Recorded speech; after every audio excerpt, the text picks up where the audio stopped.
Hello and welcome to Two Car Pros. Today we're going to show you how to replace the front brake pads and rotors on a Toyota 4Runner between the years of 1996 and 2002.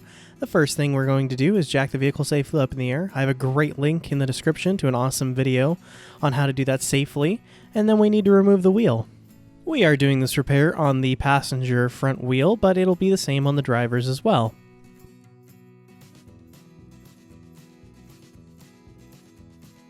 Once the wheel is off, we can use a standard screwdriver to push this retentioning pin out.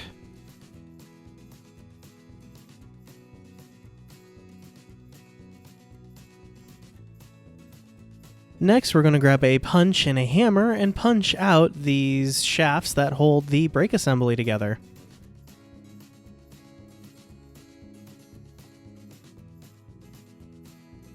Now we can remove the plate that holds the brake pads in place. Next, we're going to put a wrench and a length of tubing on our bleeder valve. We already removed the dust cap off of the end of the bleeder valve. And then we're going to put the other end of the length of tubing in a container. Now we're going to open the bleeder valve. This will make it easier for us to recess the piston back into the caliper. Now we're going to use a large standard screwdriver and sort of wedge and twist and pry it in there. This will force the piston back into the caliper. Make sure you put the screwdriver between the brake pad and the rotor. Do not put it on the brake cylinders themselves.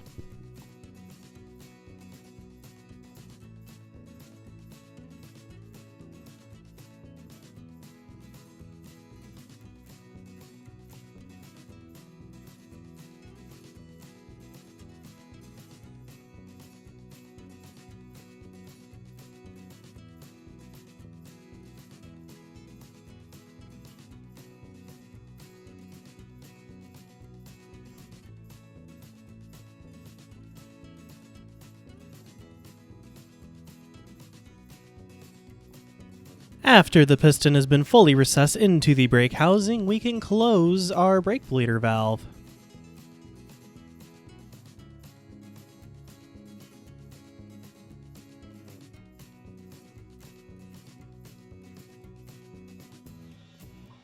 Now we can remove our old brake pads.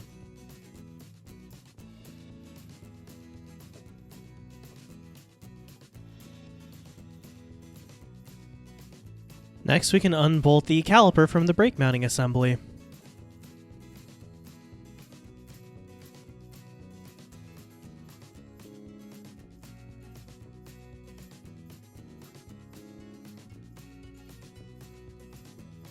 Now we're going to use a strap here to hold our brake caliper in place to make sure it doesn't damage any brake lines or any other vital brake components.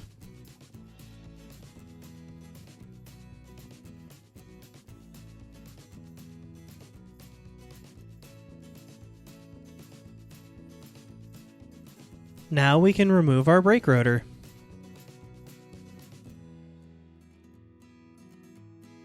Next, we need to compare our old brake rotor to our new one to make sure that it's identical.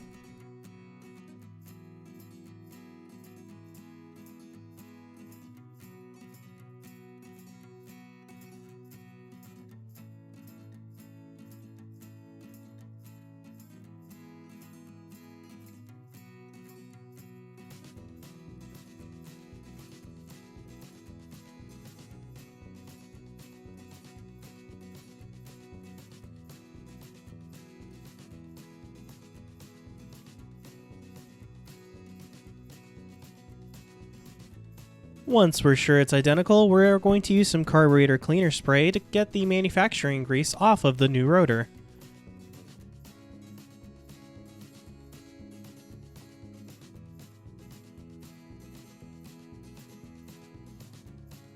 Now we can replace our rotor. There's no bolts or shims or anything that holds it in place. If you're wondering how it stays in place, the lug nuts basically hold it back onto the axle flange. So now we can replace our caliper.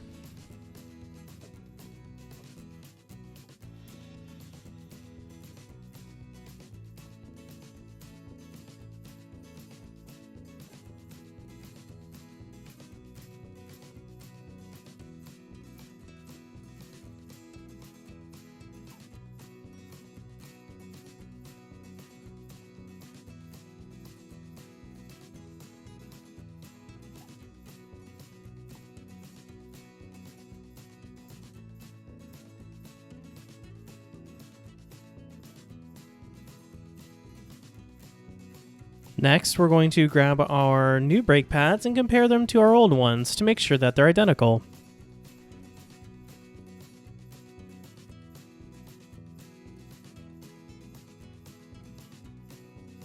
Now we can replace our brake pads.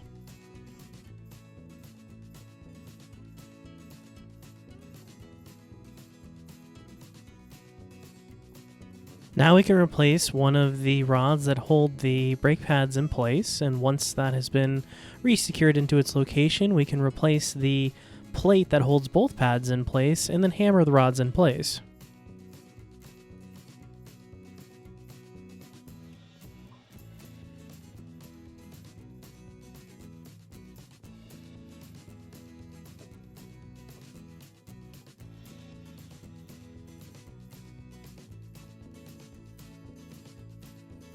And finally, don't forget to replace your rod retaining pin. Thank you so very much for watching. If this video helped you at all, please give it a like and subscribe. And if you have any questions, feel free to visit 2carpros.com, where our automotive experts are standing by to help for free.